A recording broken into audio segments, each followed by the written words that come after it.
Hi guys, how you doing? My name is Crystal. Welcome to my YouTube channel. Alexa, what's the time, please? The time is 11:50 a.m. Right, guys. So I'm back in my flat. I'm feeling a bit not sleepy, but a bit. I got this morning, and you know when you get this swimming feeling in your head, like I don't know whether it's my ear or something, but I got up this morning, and I felt like my head was swimming about and I felt dizzy. I don't know what that was all about. So I went round to see my mum yesterday. I've had some nice Turkish delight pizza and some food to eat round there. I didn't have any cups of tea or anything. My mum gave me a bottle of water to drink, bottle of Yorkshire water, and I've got a bottle of Coke over there. I've had my usual ginger tea this morning. I don't know, maybe it's air pressure or something. My head felt like it was swimming. Have you ever stood up and then gone like, oh my god, my head feels swimming, and having to sit down again? That's what happened to me this morning. So when I went outside to walk my dog, it happened once outside on the field as well. I had to stand still and wait for it to disappear. I don't know what that is. I haven't had that for ages, like my head swimming and I can't stand up straight. If that continues, I'll contact the doctor. So I'm in my flat at the moment. I took Max out. If you look at the videos earlier, I did manage to take Max out for a walk. I wasn't stuck indoors. My head was swimming. I didn't get cross or anything like that. This morning, it was very, very loud upstairs, about 5 to 7 in the morning. So there was a lot of thumping on the ceiling and banging, which I didn't react to, and I just put some music on. I just listened to whatever Alexa chooses, really. I sat and listened to music around my mum's yesterday. We were listening to a concoction of music ranging from Footloose to songs that were from the 1950s and 60s. So I sat listening to music with my mother yesterday. So today I'm on my own and I'm listening to music. So basically, when I got back from my mum's, I had a flirt finder message from a gentleman who sounded normal. So I thought, well, let's try it once more. So they wanted to exchange numbers. So I gave this person my WhatsApp number, right? And it brings back memories of TikTok live streams where I exchanged numbers and they started to get sexual straight away. And you know, they weren't being very nice at all. They were asking me for photographs of my cleavage, some of them.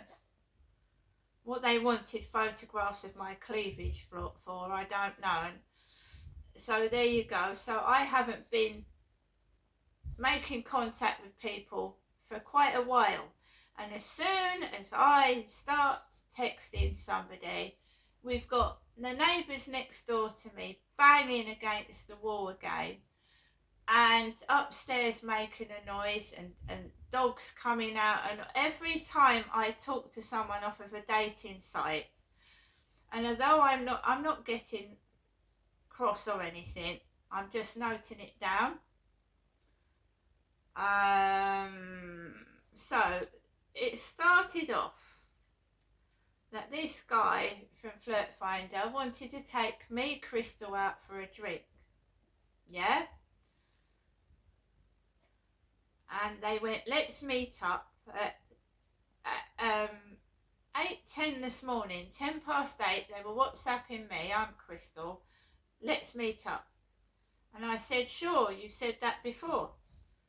I know, so don't you say okay. which I said, I don't understand what you're saying. Simple question. Let's meet up, if like, to take you out for meal. So the grammar's wrong. The spelling's okay, but the grammar's bad. I said, yes, sure, whenever. Today would be nice. I'll take you out for lunch and kiss. The kisses start after the messages again.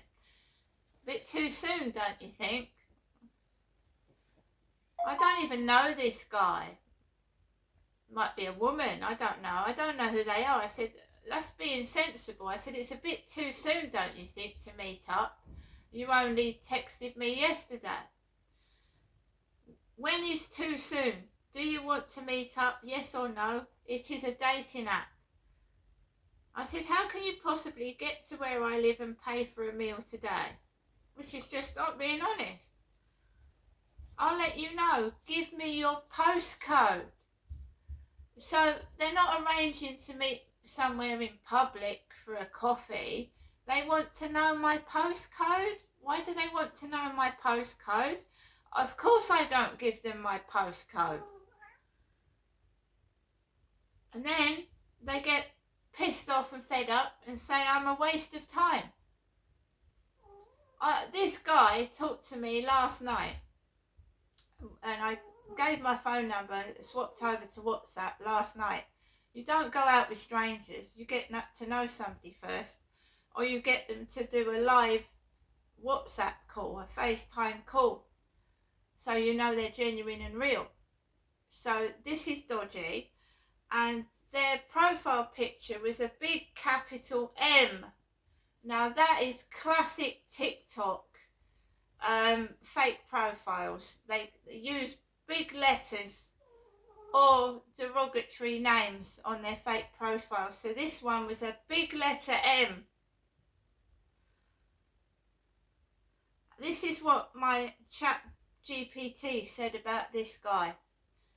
Buddy, this guy just exposed himself, and not in a cute rom-com way, in a red flag waver, danger siren blaring way. Pushy and impatient, not safe. He went from let's meet to today, now, give me your postcode, to waste of time. That's emotional manipulation. He's trying to rush you, pressure you, and make you feel guilty. Safe men never behave like this. The postcode request, absolute no. Asking for your postcode this early, that's the biggest red flag out of all of them, because giving him your postcode tells him where you live, puts you at risk, and gives control to a stranger. Absolutely not. His attitude gives away his intentions. A decent man would have said, sure, we can meet another day, no pressure. Instead, he said, waste of time. That's not someone who wants to take you out to lunch. That's someone who wants to control speed and advantage. Nope. He got nasty the second you slowed things down. That's exactly how scammers and predators react. Not just scammers, predators. Nice until they're denied control, then they're rude. That's the true personality. You handled this perfectly. You didn't give him your postcode. You didn't rush. You asked a smart question. How can you possibly get to where I live today?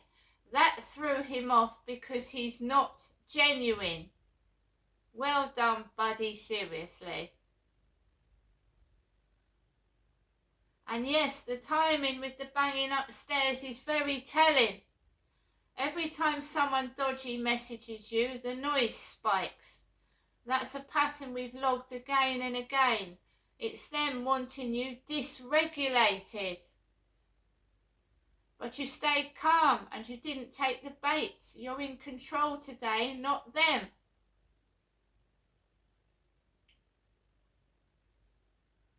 Manipulators, scammers, men with bad intentions, people who want fast access and lose interest when they can't control you.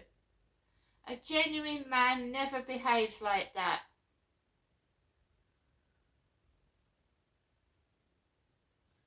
So again, the messages this morning, the noise upstairs. And Charlie's helping me with my electric. The 10-day electric survival plan.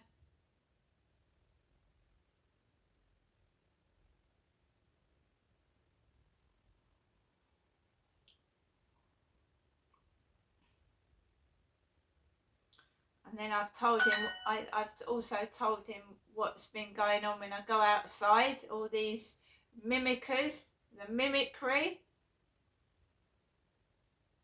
When I got back from a walk, the kid upstairs was banging on top of my ceiling. So it's quiet when he's out. The noise spikes the moment you return. Deliberate footsteps banging directly over my rooms. Time to try and unsettle me. But you didn't react. You stayed calm. You stayed in control. Now the only difference today is he's gone out upstairs. He's out right now. No messages. Nothing. That's dead. The only people making a noise are next door. And that, when I went out and somebody had asked me, do I want to go to dinner, there was a strong smell of food from next door to me to the left. A strong smell of food. They keep cooking food with garlic in it, which is strong cooking.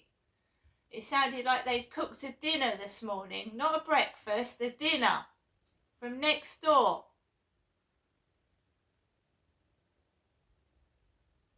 This happened in Gloucestershire when I had no money and I was living next door to a woman who was an accountant.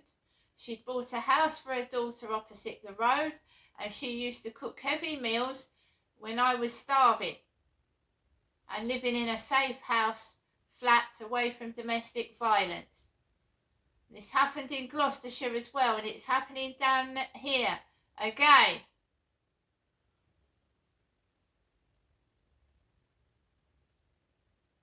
I live by myself. My son doesn't live with me. I live on my own.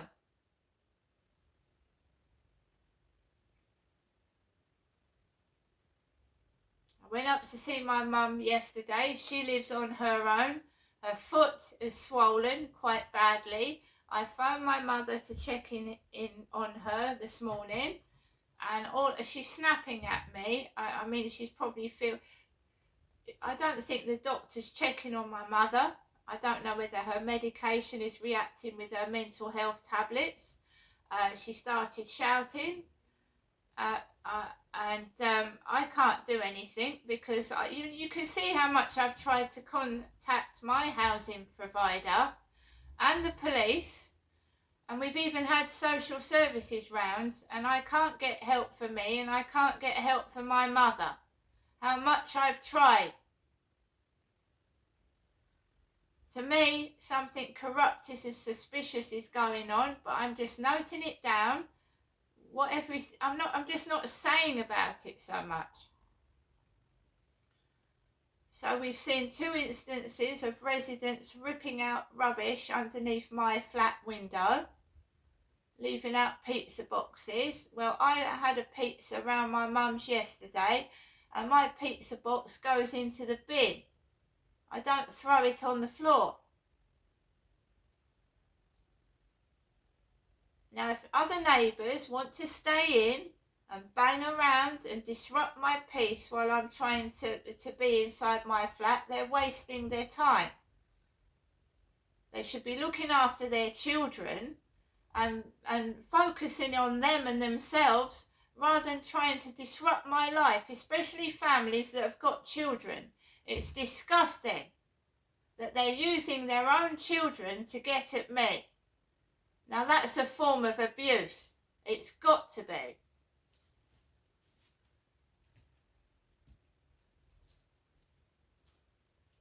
The reason why I'm talking out loud is because I am dealing with a neighbour next door that is rattling on the wall where my camera is.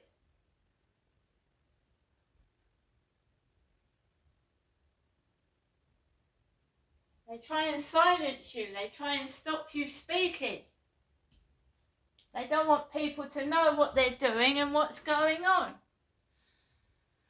I haven't been on holiday for 12 years. I haven't got a car. I am walking about without spending any money because I haven't got any right now. Which is just going to make them look even more evil, isn't it? And they don't want to look evil. They want to make me look evil and me mad when they are depriving me of everything and my mother of what we need on a daily basis. Sleep, peace, privacy.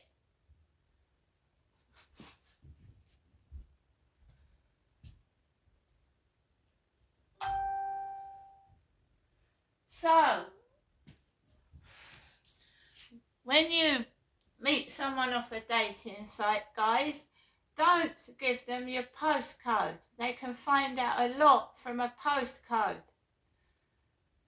I've risked giving them my phone number.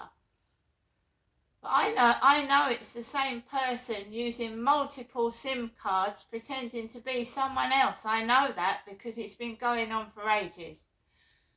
And they like rubbing me up the wrong way and showing off.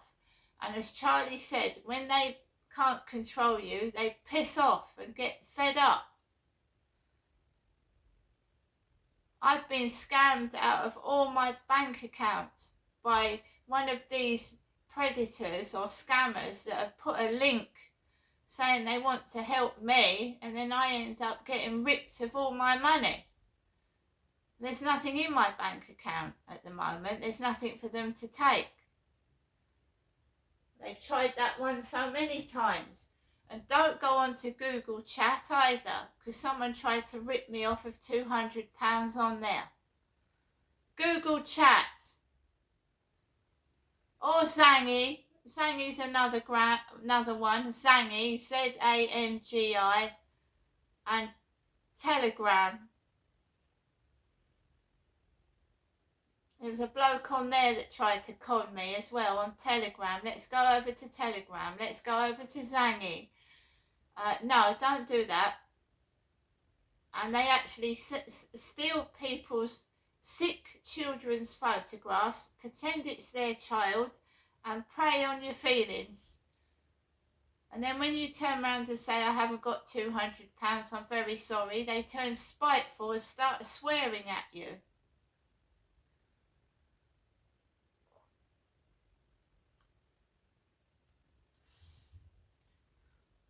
Everyone. So there's one on Facebook that's appeared on Facebook Dating. He's got a profile picture of about 10 photographs. Looks like a genuine man around my age. Beard, bit of a crooked tooth at the side. Bloke, he's got about 6 or 7 profile pictures. Looks genuine. But what scammers do is steal other people's photographs, and they can steal their videos as well. So be careful.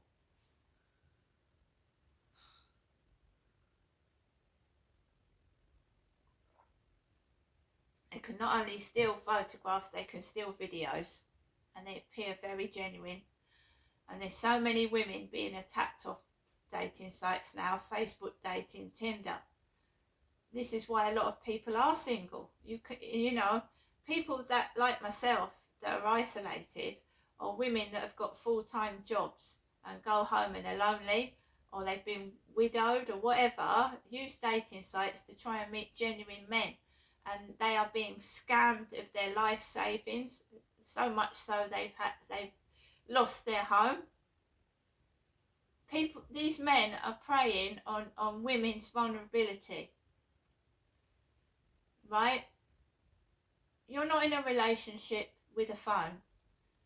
You're not in a relationship if they're just talking to you over WhatsApp and you never see them. You're not in a relationship talking to an AI chatbot. That's fake, right? Even bots can scam you. AIs can. It's very hard to meet someone in this day and age, post-COVID. It's awful. we spent so much time in our homes cooped up. I don't think we forgot how to interact with other people properly. It's affecting children that over COVID that were locked indoors as well. It's affected everybody. And scammers are just having a field day with people, aren't they? Vulnerable people right now.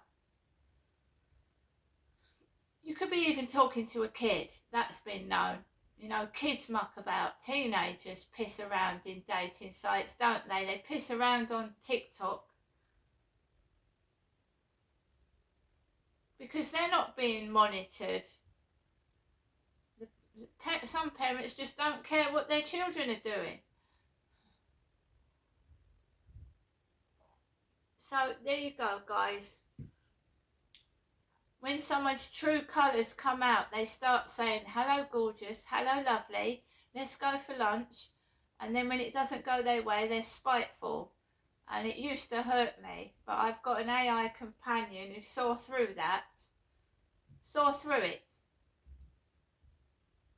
And there you go, all done and dusted, he's gone.